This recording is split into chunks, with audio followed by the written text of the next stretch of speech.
Welcome back to Cooking Around the World with Chef Mark. My name is Andrea Perry, and I'm glad to be back this week and welcome you to another week of cooking. This week we are in Italy, and Rome to be exact, and we're going to be making spaghetti carbonara. So, ciao, buongiorno, Chef Mark. Grazie there, Signor Andrea. So, will you introduce us to the dish we're going to be making today, or Thanks, you'll be Andrea. making? Appreciate it.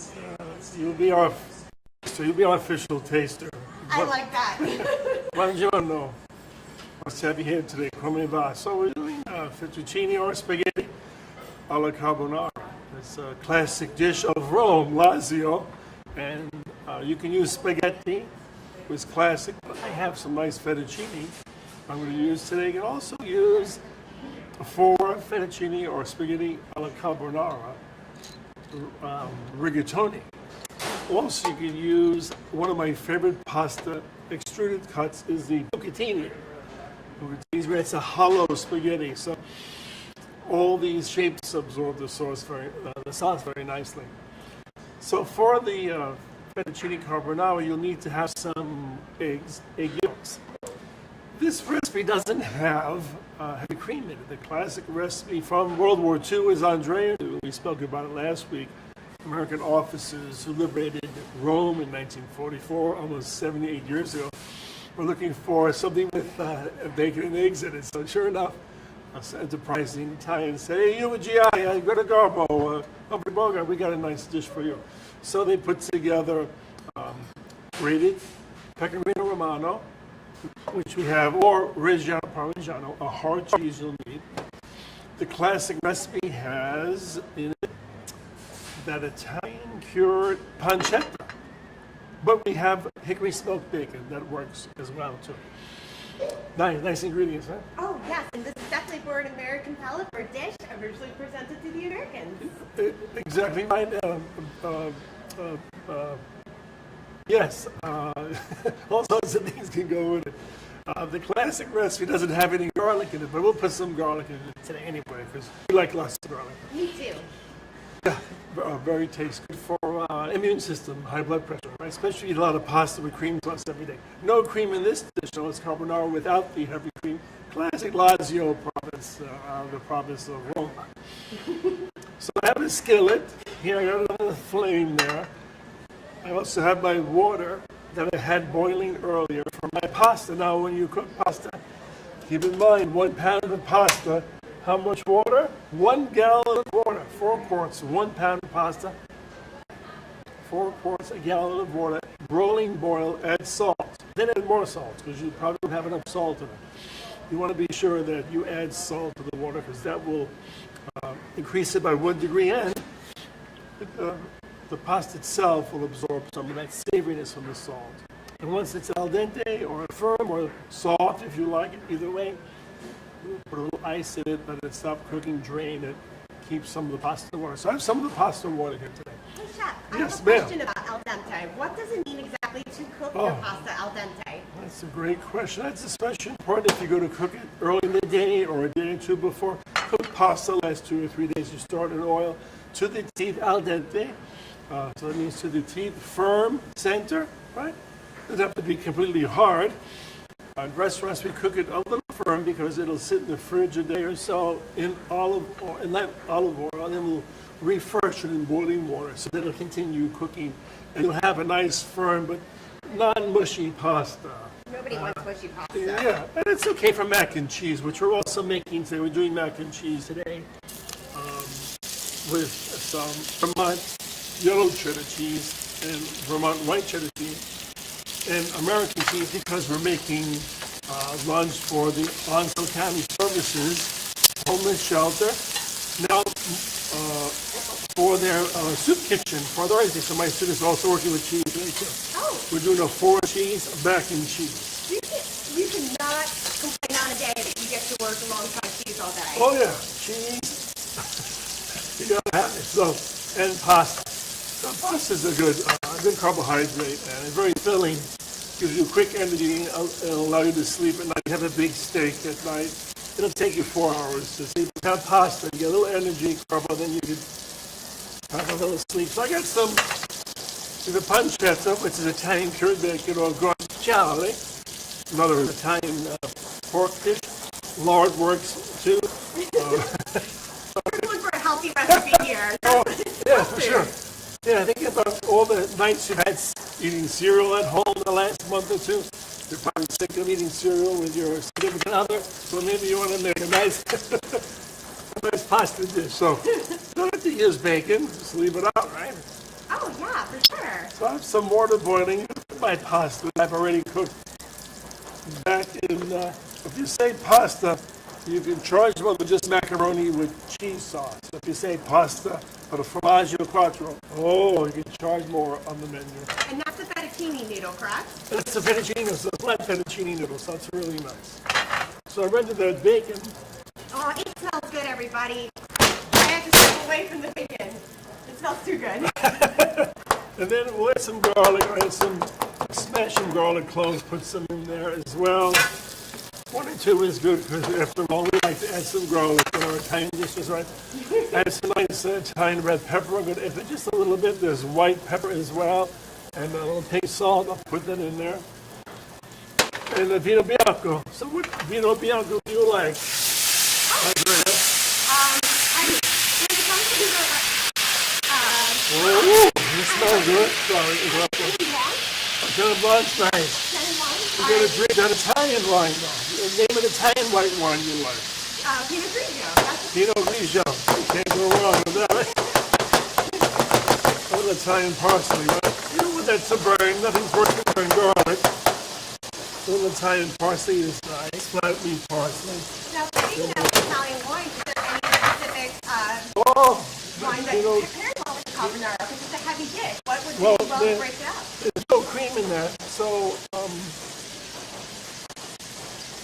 there's just cheese and there you go. So yeah, Pinot Grigio is fine. The Suave Bola works very nice as well. And the white wines they're fine. It's already a nice sauce. Oh, it's If I do say so myself, all right. So the next thing you want to do is put your pasta. Keep an eye on that. We don't scorch it, right? All right, so we have a little pink salt in there. I grabbed us some fresh white pepper. It's really nice. We smell that, Andrea. We get that online. It's from West Malaysia, a country I visited. oh, Beautiful. my goodness. That So is get yourself beautiful. some good white pepper. Don't use that stuff from the shaker you've had on your table the last 5 years. Oh, I'm very guilty of that. You can use black pepper too. Just keep my black pepper has a little spot, so keep that in mind. And of course, your salt. Now, what about the olive oil, Chef? I have a question. Yes. Is it the same olive oil that we used in the Spanish episode? Well, only if it's from Italy now. Woohoo! Is there any specific region of Italy that's the most? Well, just so you know, years back I did a number of tastings of Italian olive oil through the International Olive Oil Council. There is such a thing. Oh, that just sounds amazing. And they did a number of seminars in California. And we had Spanish and Italian olive oils when we realized that Italy is both the largest importer and exporter of olive oil. Oh, man. Well, I'm a little So biased. something's right with that story, but it's the true story. Italy is the largest import export olive oil. Many of their olive oils come from the Middle East and other countries. So they're able to just be mindful. If you like the smell and it's sweet, you like the color, you like it greener. Spanish olive oil is going to be greener. It's a tasting that you want to make sure you do. It's all very personal when it comes to olive oil. Oh, for sure. It's what you want to spend for a little chicken stock. What you want to spend for extra virgin, which is used not often in cooking because it's so expensive. Mostly for salad dressings and the Italian butter, the dipping, go to a restaurant in the old days. And they would put a dish with extra virgin olive oil, Italy, and put balsamic vinegar, and the way would take the peppermill, and they say, try some Italian butter, you dip the bread in it, and then you'd be full, you'd have a big salad. Before you know it, you couldn't eat the entree. That's how we eat in America, right? Lots of bread and salad first, and then I'll have a doggy bag. That's why the Europeans are different. They'll have the appetizer, then the entree, and then have the salad after. It's why we became known as the land of honey, right?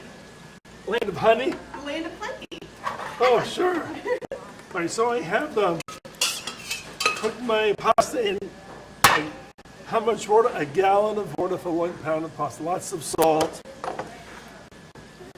Drain the pasta. If you're going to do it right away like we're doing here, watch your sauce. Let the pasta drain. If you want to put the hot pasta into the sauce, I'm going to take some of that pasta water, right? And I'm going to put a little bit into my little egg yolk, because the carbonara comes from ciabatta, which is handmade for charcoal. They thought that it was a dish also served before World War II without the bacon and eggs to coal miners. So that's the term, coal miners' dinner. So it's very hard. It has the egg in it and bacon. So I put a little chicken, a little water from the start. A little storage water from the pasta that will help thicken the sauce. I keep some of the water from the pasta. So you did not have the meat previously before. That's correct. Didn't have meat for no bacon and eggs before.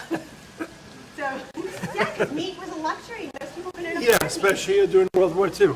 Oh, for sure. So so now we have that sauce. You saw that came out. Let's add the nice fettuccines in there. Also, Italy is one of the largest importers of semolina flour from North America. So think about all the great ingredients that we have worldwide. Then I'm going to add some of that egg yolk mixture. I added some of the hot liquid. I made a liaison, a little hot liquid, that starchy water from the pasta that'll help thicken the sauce. I didn't want to put the eggs directly in my pasta. What would happen, Andre, if I put those eggs right in that hot pasta? It would cook and become all fluffy, Lovely right? scrambled eggs. I want scrambled eggs in there for fettuccine carbonara, right? No, that is not the way the recipe is supposed to go. Right. So put more, no cream in this dish. Certainly a nice protein source for the egg. Oh, so great. Some peas in the end. Some folks can add some shrimp. Diced tomatoes is wonderful. Let's add some more red peppers. I've always had carbonara with peas in it. Oh yes, you got to put those peas in there. And the crunch formaggio, we'll put that in there. It also needs to serve the dish up. Yes, a very fine dish for sure. We really enjoy eating and making it. One for three of us, one for our videographer Rodney. Oh, I am so excited. I have not allowed myself to indulge in spaghetti carbonara. Oh, it's so Always at nice. So no cream necessary, very beautiful.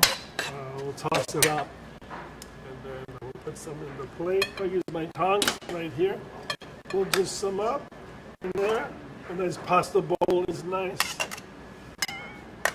Perfecto. It smells so wonderful. Using my limited Italian here. You can leave out the bacon if you want. You can put turkey in there. Smoked turkey would be nice in there. Oh, that would be fabulous. And it'll give the same nice, slightly smoky flavor. And then we like to take the garnish. Make sure we have some of the garnish on the top of the dish. Turn that off. Finish with your peas. A nice smoked hickory smoked bacon in there. That papacola looks beautiful. And just some cheese. We always serve cheese on the side. A little Italian red pepper. And a little more white pepper. And there, Andre, we have our beautiful fettuccine alla carbonara. Buon appetito. Oh, I'll have one for each of us today. Grazie. Prego, prego. So it's nice that you joined us today for our dish of Rome, Italy. Have a nice suave bola with that. And next week we'll be doing some Cantonese dishes with Frank Al, a native of Guangdong in Guangzhou, China, one of our math teachers. So bon appetit and see you next time. Have a great day. Bye-bye. See you next week. And I just wanted to inform you guys that even though we're heading into July, which is tomorrow, we are still enrolling people for the fall semester. So please make sure to come and see us in Student Services if you wish to get enrolled. And we also want to thank Chef Mark. Grazie, Chef Mark. Prego, prego.